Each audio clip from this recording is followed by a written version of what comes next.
नर्मदाय नमः।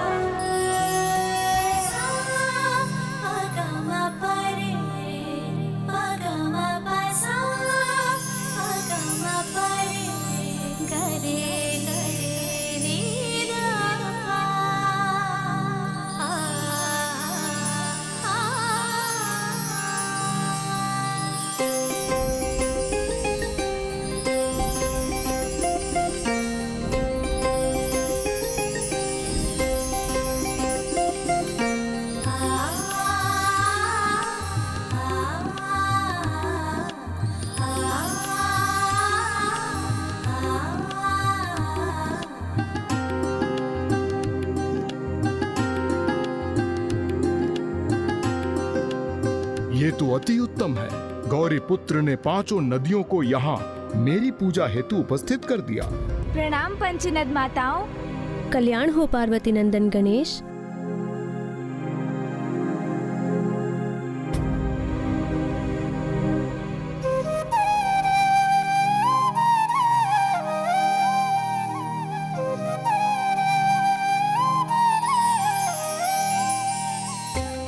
ये तो स्वयं प्रभु महादेव के आत्मलिंग हैं। इनकी पावन दिव्यता के समक्ष नतमस्तक हैं हम, क्योंकि स्वयं जगत पिता प्रभु महादेव का ही इसमें वास है।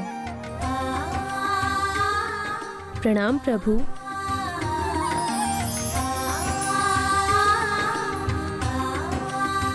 हे महान पंचनद माताओं, हे पावन नदियों, आपके यहाँ आगमन पर आपको कोटि कोटि धन्यवाद। माताओं, लंकेश रावण यहाँ मुझे प्रभु महादेव के अवतारों की कथा सुनाते हुए प्रभु के आत्मलिंग की पूजा संपन्न करने जा रहे हैं, और शीघ्र जब वो आपके अर्थात पंचनद जल से प्रभु के अभिषेक के साथ अपनी पूजा समाप्त करेंगे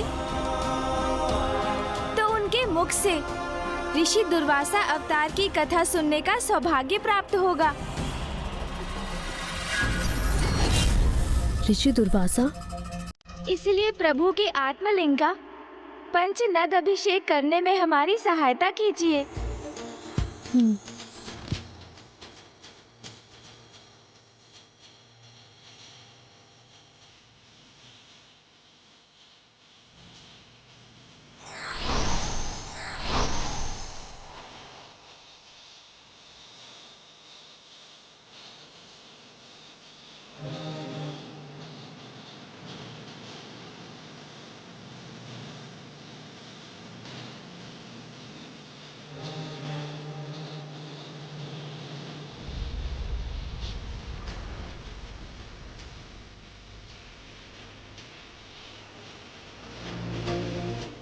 करुणामय कातरवङ्गे तव तटनिकटे यस्य निवासः।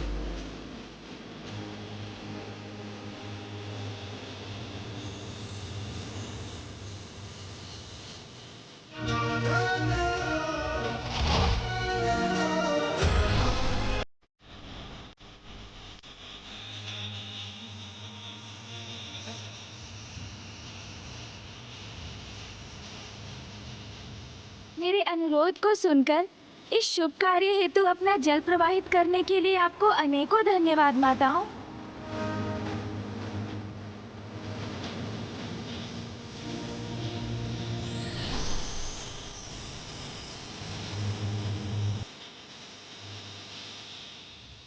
गौरी पुत्र, आप तो ये ज्ञात करना चाहते थे ना कि प्रभु ऋषि दुर्वासा ने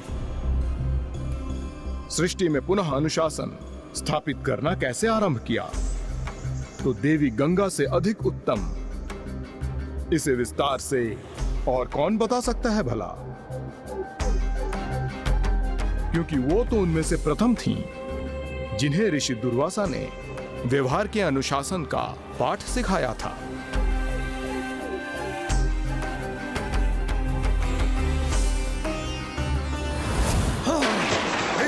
दुस्साहस बालिका, स्नान करते ऋषि का उपवास करने का दंड तुम्हें अवश्य भोगना होगा। क्या ये सत्य है माता? क्या ऐसा कुछ घटित हुआ था?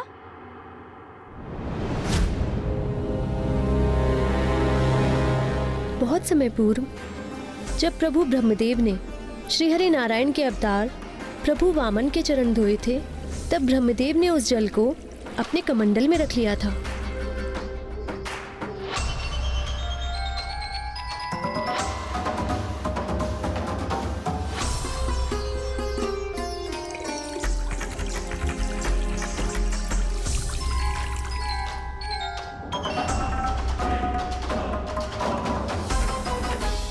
उसी पवित्र जल में ब्रह्मदेव के कमंडल के ही भीतर मैंने एक बालिका के रूप में जन्म लिया था।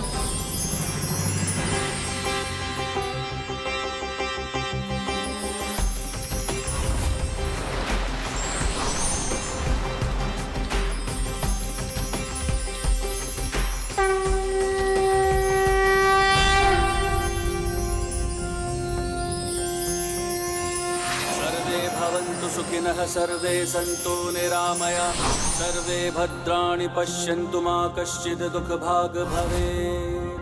ॐ द्यौः शान्तिरन्तरिक्षं शान्तिः पृथिवी शान्तिरापः शान्तिरोषधयः शान्तिः। ॐ शान्ति। प्रणाम प्रभु। कल्याण हो देवी गंगा। फिर उसी नन्ही बालिका के रूप में प्रभु ब्रह्मदेव ने अपनी पुत्री के समान ब्रह्मलोक में ही मेरा पालन पोषण किया। किंतु एक दिवस जब मैं क्रीड़ा करते करते एक तितली का पीछा कर रही थी, तो ब्रह्मलोक के सरोवर के तट पर पहुंच गई, जहां ऋषि दुर्वासा स्नान कर रहे थे।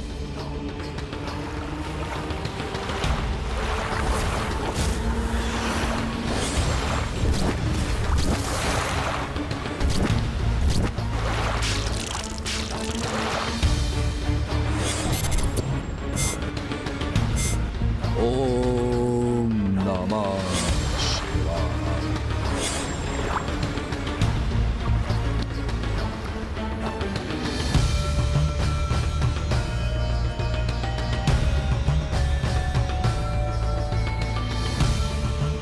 इतने दिव्य ऋषि कौन है ये?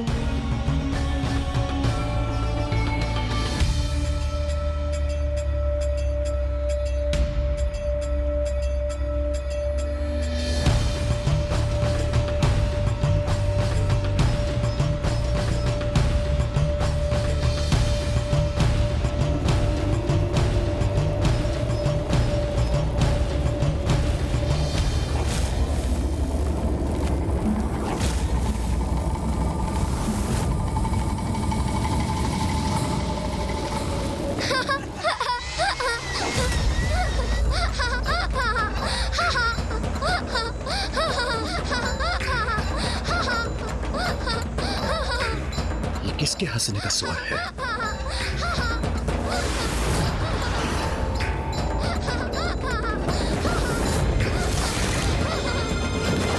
लगता है ऋषिवर क्रोधित हो रहे हैं।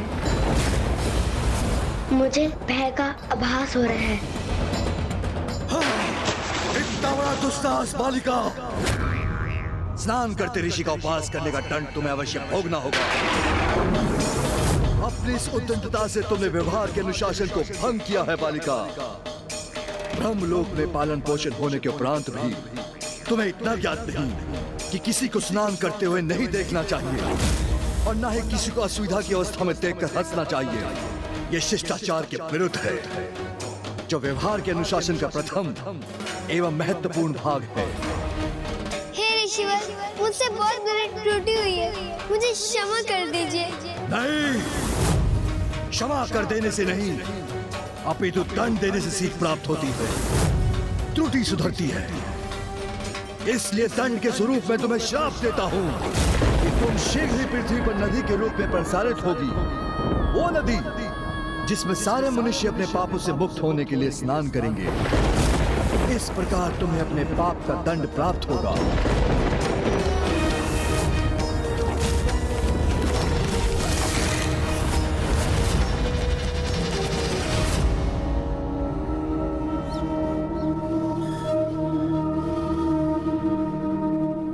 इस घटना के परिणाम स्वरूप मुझे दंडित कर महान ऋषि दुर्वासा ने सभी जगतवासियों के व्यवहार को अनुशासित करना आरंभ किया और ये उदाहरण भी प्रस्तुत किया कि भले ही स्वयं ब्रह्मदेव की पुत्री हो अथवा कोई निर्धन ग्रामीण मनुष्य, सभी के द्वारा शिष्टाचार और धर्मनिष्ठ आचरण करना अनिवार्य है, जिससे कि वे अपने व्यवहार को उचित अनुशासन की परिधि में रख सकें।